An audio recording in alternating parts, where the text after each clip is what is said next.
बिस्मिल्लाहिर्रहमानिर्रहीम। अस्सलाम वालेकुम। हम असिस्टेंट मैनेजर फ़िज़िक्स नेस्कॉम के रिटन टेस्ट की प्रिपरेशन के लिए लेक्चर सीरीज़ बना रहे हैं और हमारा ये सेकंड लेक्चर है। इसमें हम जो है वो क्वांटम फ़िज़िक्स का जो इंट्रोडक्शन है उसको स्टडी करेंगे। ये 40वां चैप्टर है सर्वे की बुक का, ठीक है।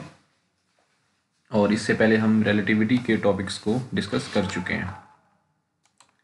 इसमें जो बेसिक चीज़ें समझने वाली हैं वो उसमें ब्लैक बॉडी रेडिएशंस हैं। ये बहुत इम्पोर्टेंट चीज़ें हैं। इनके जो है एक्सप्रेशंस वो लाजमी हमें याद रखने चाहिए क्योंकि उसमें से मोस्टली एमसीक्यूज़ आ जाते हैं। इसमें सबसे पहले हमारे पास ये देखें, जो टोटल पावर है रेडिएशन की वो इंक्रीज़ करती है टेम्परेचर के साथ, ठीक है। तो ये आपके पास स्टीफन्स लॉ है, ठीक है। ये हमें पता होना चाहिए, P is equal to sigma A E और T⁴। अब इसमें सिग्मा जो है वो आपके पास स्टीफन बोल्ट्जमैन कांस्टेंट है।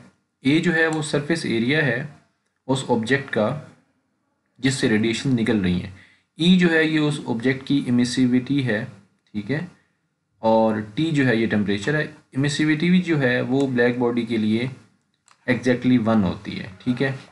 तो इस तरह से हमारे पास जो है वो वेरिएशन आती हैं, ठीक है। तो ये चीज़ें हमें पता होनी चाहिए कि एरिया क्या है या फिर एरिया के बढ़ाने से पावर के ऊपर क्या इफेक्ट आता है। ये मोस्टली एमसीक्यूज आ जाता है कि अगर एरिया 4 टाइम्स हो जाए या 8 टाइम्स हो जाए और या अगर टेम्परेचर जो है वो 2 टाइम्स हो जाए तो पावर के ऊपर क्या फ़र्क पड़ेगा।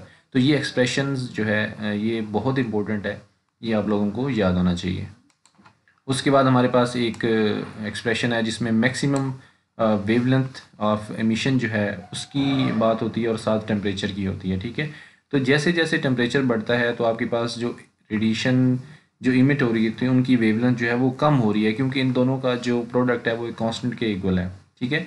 हमें पता है कि जैसे जैसे लेट्स सपोज हम किसी भी चीज़ को गर्म करते हैं, जैसे लोहे को गर्म करते हैं, तो स्टार्ट में वो रेड होता है, फिर वो येलो होता है, फिर एट द एंड वो वाइट की तरफ जाना शुरू हो जाता है, ब्लू की तरफ जाना शुरू हो जाता है। तो इसका मतलब है कि वो कम वेवलेंथ की तरफ शिफ्ट होना शुरू होता है, यानी उसकी जो इमिशन है वो मैक्सिमम जो है वो कम वेवलेंथ वाली साइड पे आना स्टार्ट हो जाती है, ठीक है। उसके बाद हमारे पास प्लैंक्स ने जो अजम्पशंस दी थी वो उसने कुछ इस तरह से बताया था कि जो ऑसिलेटर की एनर्जी है वो इस तरह से होगी, NHF होगी, ठीक है।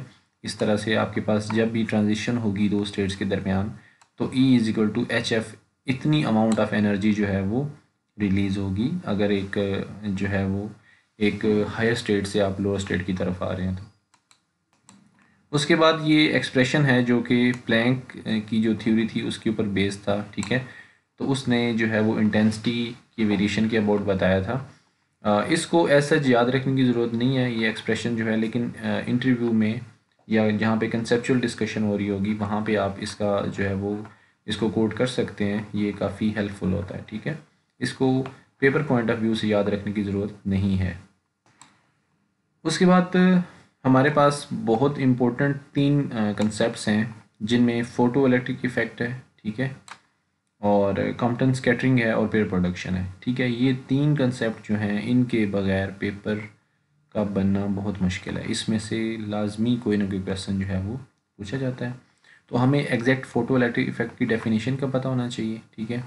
और उसके बाद इसके जो हमारे पास इक्वेशंस बनती हैं वो हमें पता होनी चाहिए कि देखें आपके पास के मैक्सिमम जो है वो किसके बराबर आएगा वो आपको पता होना चाहिए। ये स्टॉपिंग पोटेंशियल है, यानी कि आप जो है वो नेगेटिव पोटेंशियल अप्लाई करते हो कि इलेक्ट्रॉन्स जो हैं वो वहाँ से जो इजेक्ट होते हैं उनको आप स्टॉप कर सको। तो ये चीज़ें जो हैं आपको बहुत अच्छे से याद होनी चाहिए। यहाँ पे कुछ चीज़ें मैं मार्क कर रहा हूँ, अगर आप लोगों का इंटरेस्ट हो तो मतलब कंसेप्चुअली आप चीज़ों को देखना चाह रहे हो इंटरव्यू के हवाले से या वैसे डिस्कशन के हवाले से, तो ये चीज़ें बहुत ज़बरदस्त यहाँ पे लिखी हुई हैं। लेकिन ये चीज़ें जो हैं वो पेपर पॉइंट ऑफ व्यू से इतनी ज़्यादा इंपॉर्टेंट नहीं है, ठीक है। पेपर पॉइंट ऑफ व्यू से आपको क्या पता होना चाहिए, आपको ये चीज़ पता होनी चाहिए, ठीक है, कि जो काइनेटिक एनर्जी है इलेक्ट्रॉन की वो कैसे मिलती है। वो इस तरह से मिलती है कि जो फोटोन की एनर्जी है उसमें से आप वर्क फंक्शन माइनस कर देते हो। वर्क फंक्शन क्या चीज़ होती है कि जितनी एनर्जी आपने इलेक्ट्रॉन को उस मेटल सरफेस से निकालने के लिए जो आपको चाहिए, ठीक है। The work function represents the minimum energy with which an electron is bound in the metal, ठीक है। तो ये आप यहाँ से देख सकते हैं। और उसके बाद ये है कि यहाँ पे ना कुछ चीज़ें लिखी हुई हैं जो कि आप ग्राफ से भी देख सकते हैं और आपको वैसे भी पता होनी चाहिए, ठीक है। यहाँ पे देखें आप कि जो लो इंटेंसिटी है उसके ऊपर हमारे पास करंट कम आ रहा है, हाई इंटेंसिटी के ऊपर करंट जो है वो ज़्यादा आ रहा है। अच्छा, यहाँ पे एक डिस्कशन करना बहुत ज़रूरी है कि ये जो करंट है, ठीक है, अगर आप इंटेंसिटी बढ़ाते हैं, आप जो फोटोन फॉल करवा रहे हैं मेटल सरफेस के ऊपर, उनकी इंटेंसिटी अगर आप बढ़ाते हैं तो उससे आपके पास करंट बढ़ेगा। लेकिन अगर आपके जो फोटॉन्स आ रहे हैं उनकी एनर्जी थ्रेशोल्ड एनर्जी से कम है, ठीक है, तो फिर किसी भी सूरत जो है वो आपके पास करंट जो है वो नहीं आएगा। यानी करंट जो है, करंट का ज़्यादा या कम होना ये इंडिकेशन है कि इलेक्ट्रॉन ज़्यादा या कम इजेक्ट हो रहे हैं।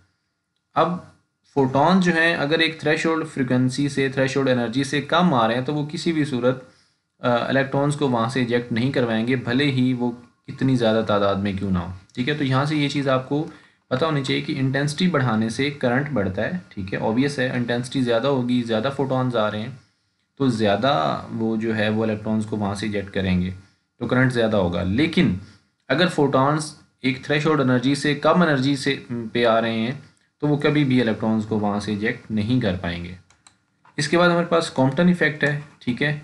अब फोटो इलेक्ट्रिक इफेक्ट और कॉम्पटन इफेक्ट में जो सबसे बेसिक जो डिफरेंस है वो ये है कि फोटो इलेक्ट्रिक इफेक्ट में जो फोटोन आ रहा होता है, बेसिकली मैं आपको बता दूं, photo electric effect, Compton effect और पेयर प्रोडक्शन जो है ये बेसिकली फिनोमिनाज हैं कि लाइट जो है वो मैटर के साथ किस तरह से इंटरेक्ट करती है, ठीक है।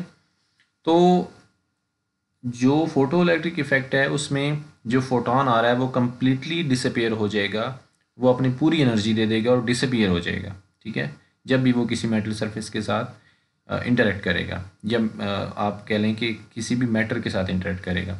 कॉम्पटन इफेक्ट में क्या होता है कि जो फोटोन आ रहा है वो अपनी पूरी एनर्जी नहीं देगा, बल्कि वो स्कैटर हो जाएगा उस इलेक्ट्रॉन से और अपनी एनर्जी का कुछ पोर्शन जो है वो उस इलेक्ट्रॉन को दे देगा और उसके बाद जो है वो कम एनर्जी के साथ वहाँ से स्कैटर हो जाएगा। इसमें जो सबसे ज़्यादा जो चीज़ याद रखने वाली है, जिस पे हम कंफ्यूज हो जाते हैं, वो ये है, ठीक है। यहाँ पे देखें, ये डेल्टा लैम्डा है, यानी कि कितनी वेवलेंथ शिफ्ट हुई है वो यहाँ पे बताता है। यहाँ पे एक बात बहुत ज़्यादा नोट करने वाली है कि यहाँ पे मैस ऑफ इलेक्ट्रॉन यूज़ हुआ है। अगर क्वेश्चन इस तरह से आता है, स्टेटमेंट इस तरह से आती है कि प्रोटॉन के साथ आपका जो है वो कॉम्पटन स्कैटरिंग हो रही है, तो आप यहाँ पे मैस ऑफ प्रोटॉन यूज़ करेंगे, ठीक है। ये बात आप लोगों ने लाजमी जहन में रखनी और इस एक्सप्रेशन को आपने लाजमी याद रखना है। बहुत सारे लोग इस चीज़ में कंफ्यूज हो जाते हैं। Delta lambda is equal to h, यहाँ पे एच कट नहीं है, h over m e c है और साथ में 1 माइनस कॉस थीटा है। अब ये थीटा का भी हमें पता होना चाहिए कि ये कौन सा एंगल है। ये वो एंगल है जिस एंगल के ऊपर आपके पास गैमा रे जो है वो स्कैटर हुई है, ठीक है। आपके पास कॉम्पटन स्कैटरिंग में क्या होता है, गैमा रे आती है, वो इलेक्ट्रॉन के साथ हिट करती है और इलेक्ट्रॉन और गैमा रे दोनों कुछ एंगल बना के वहाँ से स्कैटर होते हैं। तो ये एंगल जो है, ये स्कैटरिंग एंगल जो है ये गैमा का है, ठीक है। तो ये इसमें आपने कंफ्यूज नहीं होना।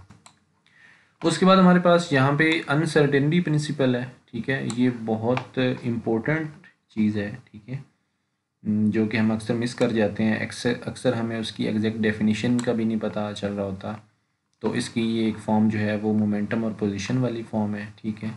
और इस तरह एनर्जी और टाइम की भी आपके पास एक फ़ॉर्म है। तो ये आपको अच्छे से पता होनी चाहिए कि किस तरह से आप ये फॉर्म्स लिखते हैं, ठीक है। और डेफिनेशन का तो आप लोगों को पता है कि आप एक मेजरमेंट के अंदर अनसर्टेनिटी को कम करते जाएंगे तो दूसरी मेजरमेंट में अनसर्टेनिटी ज़्यादा होती जाएगी, ठीक है। तो यहाँ पे इस चैप्टर की जो डिस्कशन है वो हम एंड कर रहे हैं, ठीक है। ये कुछ चीज़ें हैं जो हमने हाईलाइट की हैं ड्यूरिंग जो है वो डिस्कशन, तो वही यहाँ पे समरी में भी हम देख लेते हैं। Is equal to h f है, ये फोटो इफेक्ट की डेफिनेशन है, ये आपके पास कॉम्पटन शिफ्ट का फार्मूला है, ठीक है। और इसी तरह से ये आपके पास डी ब्रोगली वेवलेंथ की आपके पास डेफिनेशन है, यहाँ उसने बताई हुई है। इस तरह फेज़ वेलोसिटी जो है वो ओमेगा ओवर के होती है और ग्रुप वेलोसिटी जो है वो डी ओमेगा ओवर डी के होती है, ये आपको पता होनी चाहिए। और इसी तरह से यहाँ पे अनसर्टेनिटी प्रिंसिपल के लिए डेफिनेशन दी हुई है, ठीक है। तो ये जो है एक्सप्रेशन, इसको भी आप लोगों ने जहन में रखना है। तो यहाँ पे अपने लेक्चर को मैं एंड कर रहा हूँ, ठीक है। आई होप आप लोगों को समझ आया होगा। आप लोग अपनी राय लाजमी दिया करें, क्योंकि आपकी सजेशन से, आपकी ओपिनियन से ही चीज़ें बेहतर होंगी। जब तक मुझे आपकी तरफ से फ़ीडबैक नहीं मिलेगा, मैं चीज़ों को बेहतर नहीं कर पाऊँगा। तो आप लोगों की जो है वो ओपिनियन, आप लोगों की राय बहुत मैटर करती है। तो यहाँ पे मैं अपना लेक्चर एंड कर रहा हूँ जी। खुदा हाफिज़।